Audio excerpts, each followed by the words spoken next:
Fill பண்ணி வச்சுட்டோம். இதை வந்து ஸ்ப்ரிங் ரோல் ஷீட்டில் வந்து ரப் பண்ணி பொரிச்சு எடுக்க போகிறோம். அந்த ரப்பிங் வந்து சீல் ஆகிறதுக்காக கார்ன்ஃப்ளவரில் கொஞ்சம் தண்ணி சேர்த்து மிக்ஸ் பண்ணி எடுத்து வச்சுக்குவோம்.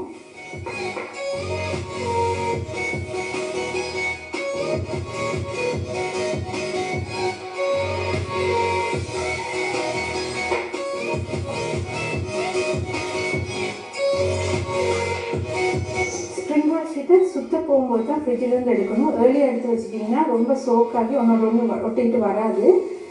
ஸோ இந்த ஸ்ப்ரிங் ரோல் ஷீட்டை ஒன்றா கலட்டிட்டு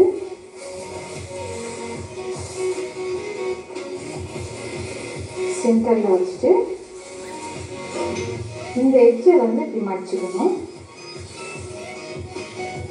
ஃபில் பண்ணி வச்சுருக்க கொச்சிக்காய் இப்படி வச்சுட்டு காம்பை வெளியில் வச்சுக்கணும். இப்போது இதிலேருந்து இதுக்கு இந்த அளவு இப்படி மடிச்சுட்டு இதை இந்த பக்கம் திருப்பி ரப் பண்ணிவிட்டு என்விலப் ஷேப்பில் ரப் பண்ணிவிட்டு பாதி சுற்றிட்டு நீங்கள் வந்து நம்ம சீல் பண்ணிக்கிறதுக்காக கார்ன்ஃப்ளவர் கொஞ்சம் பூசுகிறோம். பூசி இப்படி டைட்டாக வந்து போகும்.